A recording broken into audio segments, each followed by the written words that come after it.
Hey, everybody. Mills Snell, one of your co hosts. Welcome back to Acquisitions Anonymous, the internet's number one podcast for buying small businesses. Me and Heather have an amazing conversation today about a two car wash portfolio in Virginia.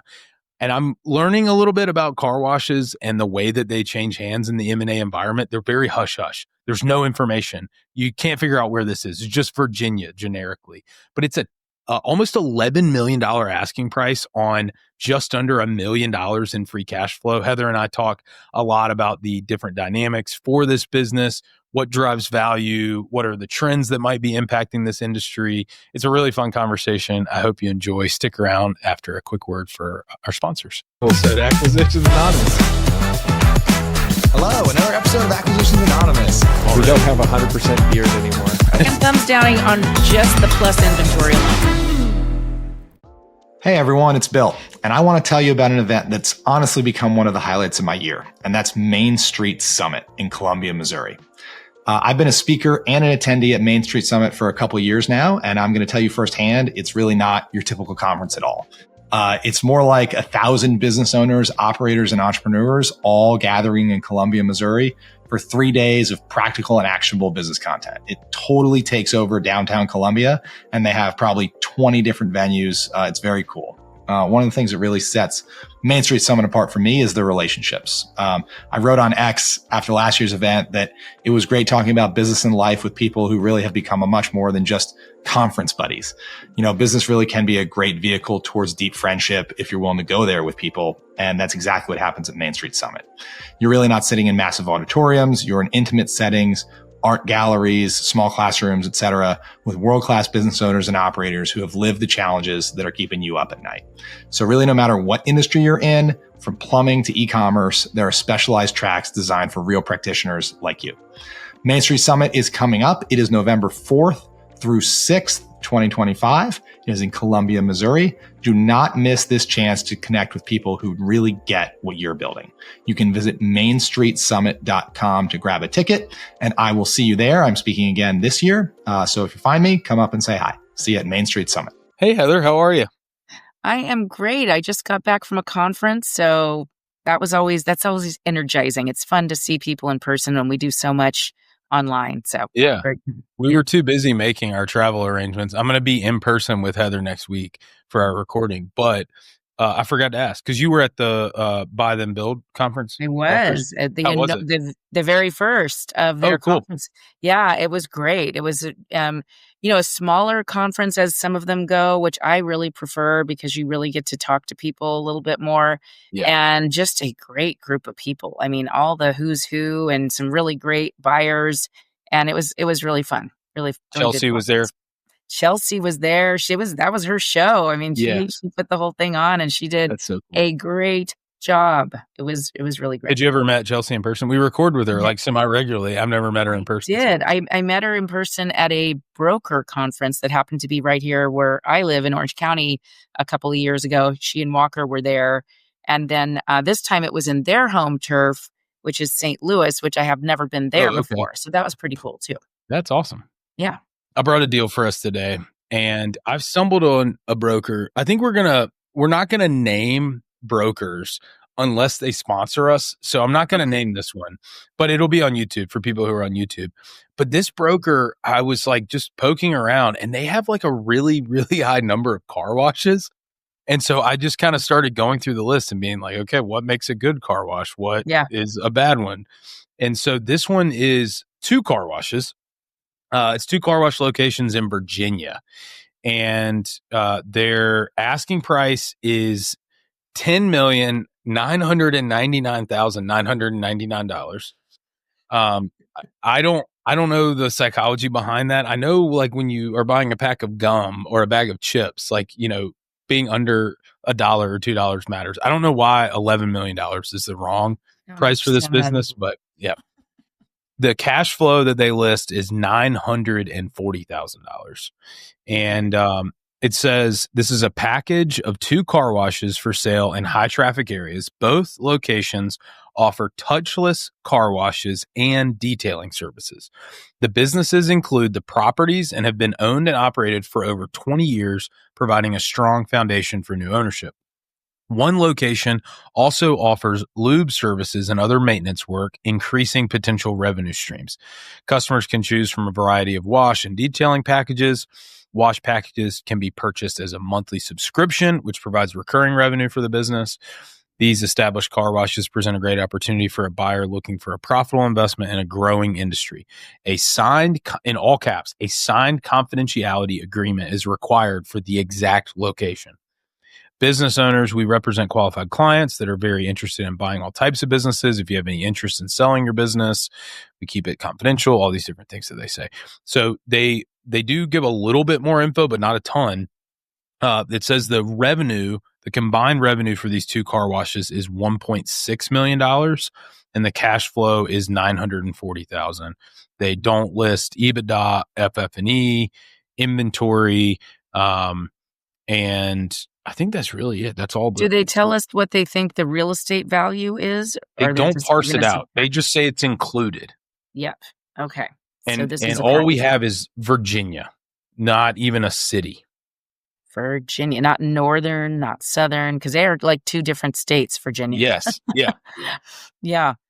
Wow. Okay. Well, the real estate obviously got to be a pretty big part of the valuation, since the cash flow is only $900,000, and that would be, almost an 11 multiple or more than an 11 multiple of the cash flow. So they've got to be asking you to pay a pretty fair penny for the real estate. But what else is this real estate good for besides being a car wash? Maybe you get lucky and it's like a 7-acre parcel, on a corner, and the car wash only takes up like half an acre or something. Right. I'm so intrigued by this whole car wash thing because I'm going to tell myself I have a car wash subscription for our family minivan. And I think it's like $30 a month, and you can go once a day. And it's like $15 for a single car wash. To me, it's like the best bang for your buck. And I get it. They want recurring revenue, and like they're willing to, really incentivize that. But I'm a huge fan of, we will just go, when we had young kids, we would just take them in the car to the car wash just so that they would, fall asleep from the lull of the car wash. Yeah. But they've got the crazy good vacuums. I have to like vacuum out like, $100 worth of Chick-fil-A French fries once a week out of the minivan. I think it's just a huge value proposition. But it seems like, and I don't know about where you are in Orange County, but at least in South Carolina, we went from having like, sporadic kind of mom and pop car washes and like the occasional small car wash at the back of the gas station to now just a proliferation of these car washes, and they're touchless or they're drive-through, or you get out of your car, you stay in the car, there's self-service, there's full service. It's like a mad land grab for these car washes, like, drive-through coffee. Do you have that in your market? I think because we don't have a lot of unused land. We pretty much every parcel you can imagine is already built out into something. We didn't have that much of that. Like, I do still have the old mom and pop car wash down the road, and they don't even offer subscriptions. And I do kind of always scratch my head when I'm there, like they could at least do that with, what they've got, but they don't. So no, I haven't seen it as much, but certainly as a lender, I've seen it a lot in other areas, and I get it. There's the self-serve and there's the coin operated, but they're all going for the subscription model. So that becomes your car wash. You take all the family cars there, and you are the recurring, revenue customer. And, yes, recurring revenue is more valuable, obviously, than not. But is it this valuable? I guess my question is private equity rolling these things up? Is somebody doing something that's driving up these values? It seems like the consolidators in this space are really just growing with new sites. I've seen brand new car washes right next to old, like, shuttered car washes, and I think that I was with my kids the other day and we passed one and it was called an auto spa. Like, I was like, there's probably like hot towels, I'm not sure what happens, but I do think that so many of them are like the aesthetics matter, the branding matters, like, and they're not going to move into the old one and spiff it up. They're, rinse and repeat. They're growing through new de novo sites, and they are just a machine at sourcing the capital, allocating the capital, and project managing these sites and getting them open. But I think a lot of the mom and pop ones, at least like the few that I know in our town, the real estate ended up being more valuable than the operating business. Yeah. And they just ended up, like, one of them that's right around the corner, it's like a stone's throw from here. They just bulldozed the building and sold the dirt for like several $1 million. The car wash was never worth that much. Right. So to your point, let's just say the real estate in this case, it's $11 million asking price. Let's say the real estate is worth $6 million and the business is worth a 5 times multiple or something like that. Yeah. I mean, this is such a tricky scenario to separate the real estate value from the operating business value, because you can't move next door without spending several $1 million to build a new car. There's no business if you move, basically. Yeah. And this is what we call location dependent, right? There's a big risk, even if you could move, that the new location just isn't as good, the traffic count or whatever isn't as good as this one. So yeah, it has to be that you're buying this, if you would pay that much for the real estate, it has to be that a couple things that you think the real estate's going to appreciate, and maybe you do sell it for some other use down the road, land, home development or something like that. And there's sort of the financing component. At least if it was a little bit smaller, if it was SBA sized, a lot of the people that we see buy real estate like this look at the fact that they could finance the whole thing over 25 years, as opposed to 10 years, which is what you'd get for an enterprise only loan.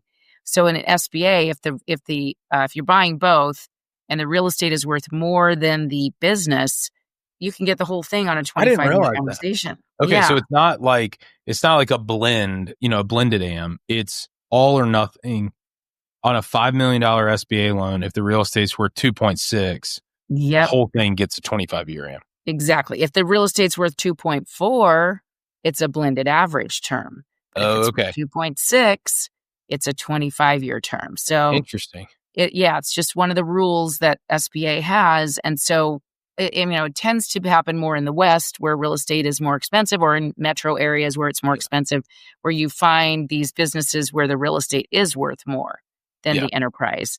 And so, the financing play can kind of make sense that way because you get the 25-year amortization, but it's still a tricky sort of valuation because you still only have the cash flow that you're going to get. This is still 900,000-ish of cash flow. And, it's not very easy to grow that cash flow in a car wash. No, not at all.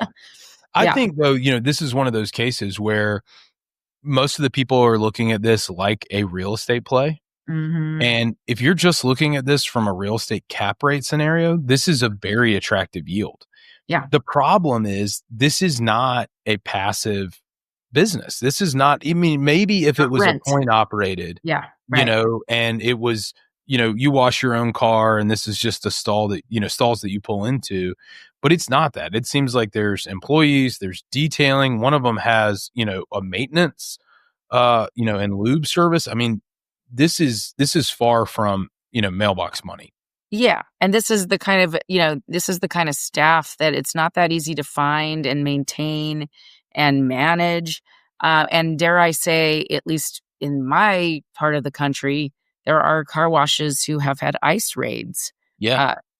Right. So that's got even more difficult is, are you buying, does the seller have the correct documentation, the I-9s and everything on all these employees? This is not the easiest labor pool to find and manage and make sure it is legal. Yeah. There's this is not collecting rents. So it seems like an attractive yield until you realize you're going to be working pretty hard here. Yeah. Yeah. I had this old client when I was doing M&A work and wealth management. I had this client who owned a couple car washes, and there's like a whole persona that goes with it. And he, one funny thing on the labor pool that just this reminded me of that I hadn't thought about since, he would have work release program with the prison set up, and they would bring inmates and they would wash the cars. It was like a full service, not touchless, not high tech. And they would bring the inmates, and he was always having to fight with, like, you know, the inmates took the change out of the, you know, people's car, you know, cup holder and all kinds of stuff like that. But I asked him, just very like nonchalant and unknowing, I was like, you know, hey, how many cars do you guys get a day? And it was like I had broken the golden like rule of car wash. You don't ask people their counts. He was like, we never talk about our counts. We are very tight-lipped. Nobody talks about their counts. I was like, and I then in hindsight, it kind of made sense. Like, okay, this is, you know, revenue matters, but I think it's more just that, like, you know, his counts versus the guy on the opposite corner, like they're so, you know, just judicious about that kind of thing. It was just really funny. I'll never forget this little like 65-year-old man. It was just like, we never talk about our counts. How dare you? How dare you ask me that? Oh gosh, that's funny. I didn't know that. I probably would have asked the same thing. I'm like you. I go into all these small businesses and start thinking, why don't they, you know, have a subscription program? And I wonder how many cars per day. Especially when you're sitting around waiting for your car to get washed, you start observing. Yeah, you're like, I've seen 10 people pull out of here. Like they must do a lot of business. Yeah, exactly. So it's not an easy business to run. You've got 2 locations. They don't really tell us how far apart they are. And this is the kind of business also where density matters. You know, how close is the nearest competitor? Yeah. Is there, because this is such a booming, you know, trend, a booming industry, is it possible a competitor is going to be putting a new one in near you?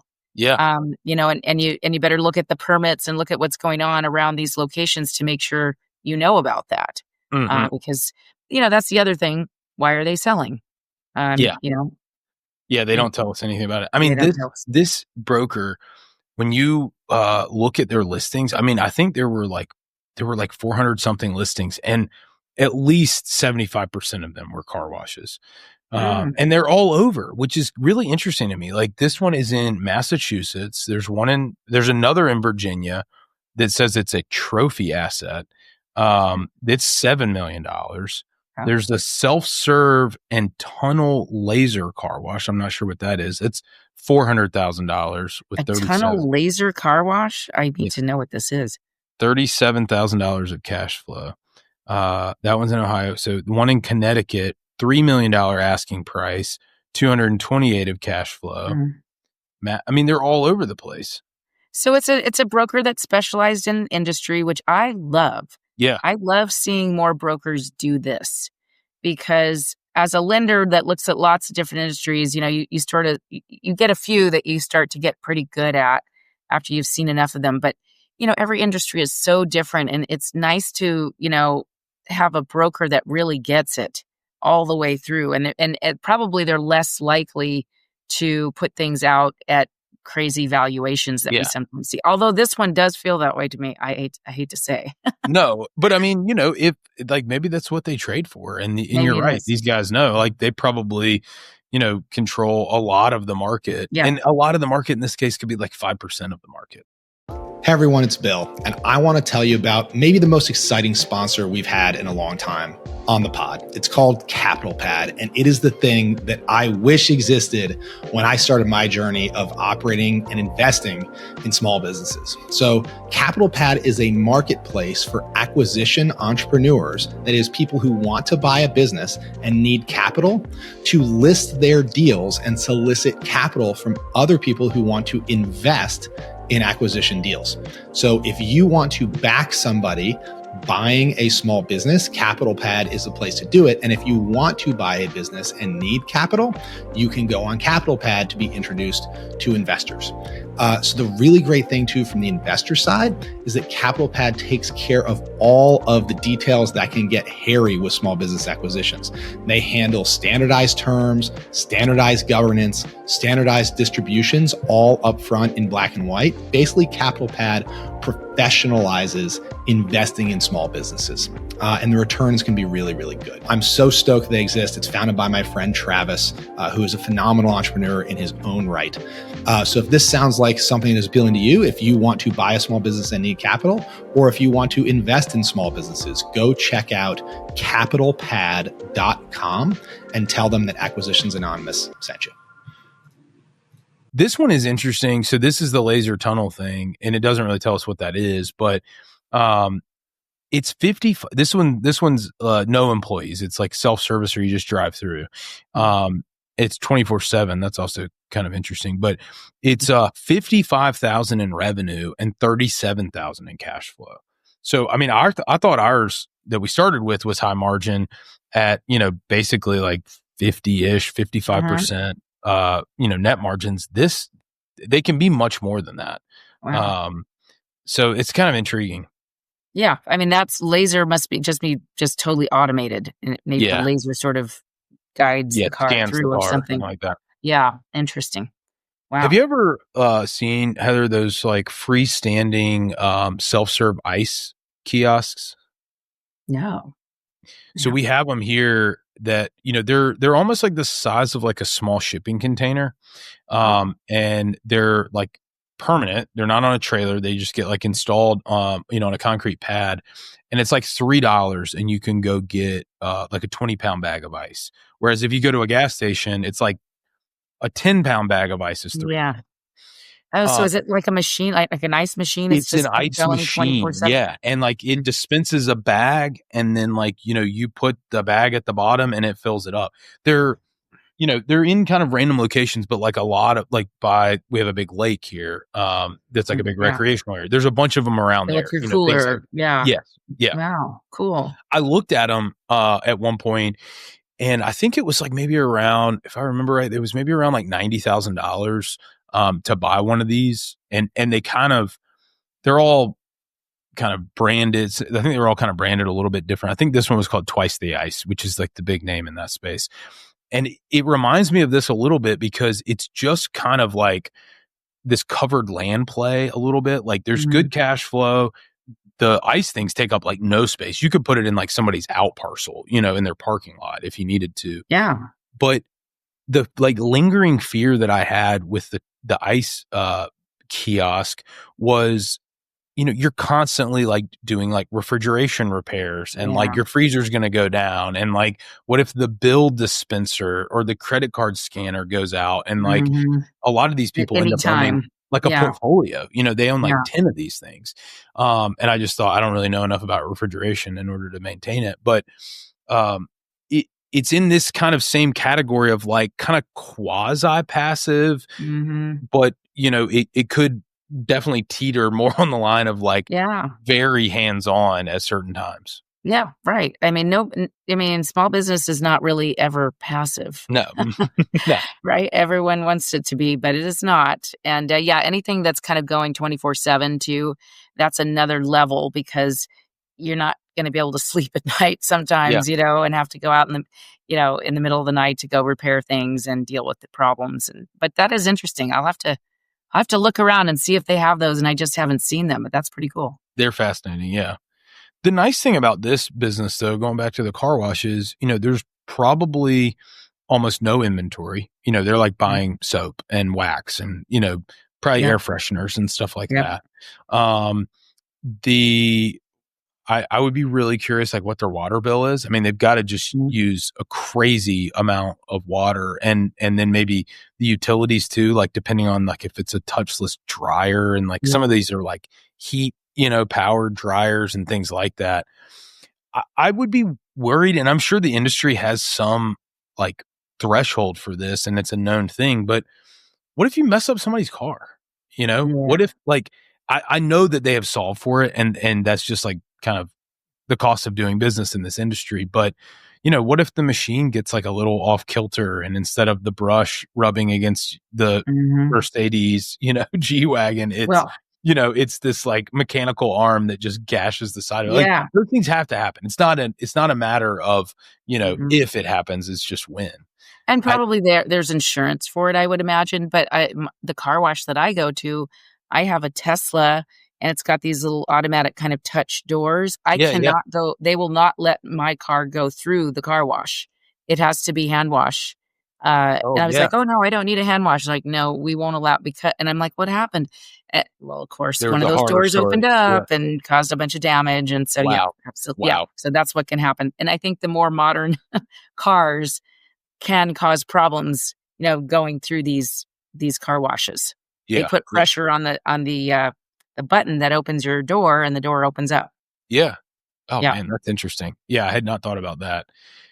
Yeah, because like, you know, there's always like the old cars, it was like you would unscrew your antenna, before you went. It wasn't Yeah. even a retractable antenna. You unscrew your antenna before you I went through the remember car that. wash. I have a ladder rack on my truck because of work, and so I can't really go into a car wash in my truck. But yeah, this would be one of those things. It would be probably just really interesting to talk to the broker Mhm. Yeah. and just go, "Hey, enlighten me." Yeah. Maybe it's not this specific listing that you have, but just enlighten me on the industry as a whole, and who are the big like movers and shakers, who's consolidating, what are Mhm. the trends.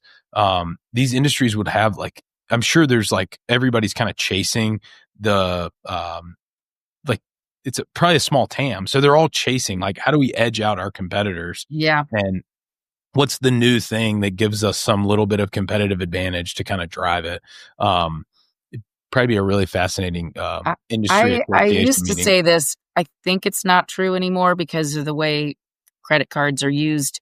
But way back, as a lender, we would mostly not lend on car washes because their tax returns never Yeah, showed hardly any income. And they'd say, "But no, no, we really make X." And we're like, "Yeah, well, that's cash and you're not reporting it. And yeah, therefore, we can't underwrite to what you don't report." But that used to be very, very, very common with car washes, to the point that, like, as lenders, we kind of considered them non-financeable. wow, Like, yeah. yeah. But I think that's probably changed a lot now. That is in line with the former client that I had. He was that way. It was like you could tell he had like cash under his Yep. mattress, and he would cut cash deals with people left and right.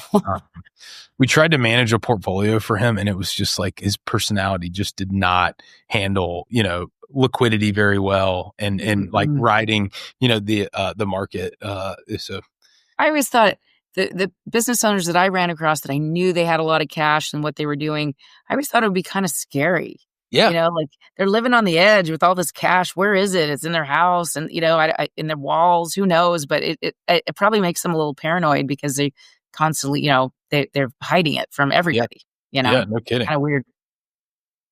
So you think this is probably financeable, but not SBA, obviously, because the purchase price, and Well, it, it could go SBA. There is a scenario here where, if you put enough equity, it could go SBA, uh because you could use a full 5 million 7A, a 5 million 7A. When you do another program that's just for real estate, it's called 504. uh You get effectively like another like $3 million worth of real estate loan, okay, could go into the 504, the way that it works. yeah, So maybe there is a play here for a 7A 504 combination, but you'd be kind of shoehorning it in a little bit. yeah, yeah. Yeah. But there's no way, right, that it would like debt service coverage. There's no way, Yeah, right. That's the right? problem. Right. So I Exactly. wonder, I mean, I wonder if a lot of these, car washes just change hands like with little to no financing. Yeah. If just the math, if it doesn't pencil, maybe they're all like 50%, loan to value deals, and that's the only way they get done, or just 100% financing, and it's just kind of Yeah. still mom and pop. Yeah, I think maybe a lot of seller financing, or, kind of a private real estate lender does the real estate piece and they figure out seller financing on the enterprise, maybe something like that. Yeah, yeah, huh.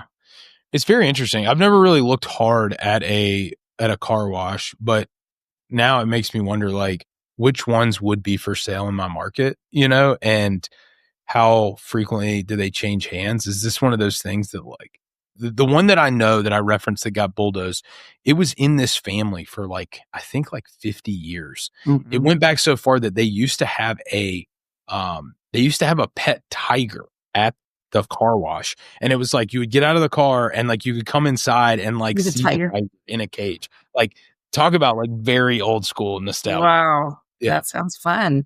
Yes. Yeah. Yeah. I think the tiger's name was Happy. Um, But yeah, it makes me wonder like what's out there, and makes me want to do like a little bit more research and due diligence on it. Yeah, but I'm baffled on the valuation. I don't know how you make this work. Mm-hmm. I don't know. So your thumbs down, just thumbs down. Yeah, but the math wins. The math, not mathing for me. Yeah. All right. Well, this was a fun one. Thanks for entertaining me. I've really tried to bring my best deals, Heather. After I was bringing you like Russian music right and stuff like that, I was like, I really got to up my game. Yes, this was excellent. You did a fine job this time. Good job. Okay, and I will. We're going to record again later this week, and then next week we'll be in person. So I need to bring up a really good deal for our in-person. Yes. Okay. We have to make sure it's a really good deal for that one. Yeah. That's going to be fun. All right, everybody. Well, thanks for tuning in and sticking around for our episode on the car wash. If you enjoyed this episode, please check out our website, acquanon.com, where we have hundreds and hundreds and hundreds of deals that we've talked about across all industries, pretty much. I don't know. I'm still shocked that we come across things that we haven't talked about before, but I think we've covered, if you're looking for it, we've probably covered it. You can search on the website. And thanks for joining us. We'll see you next time.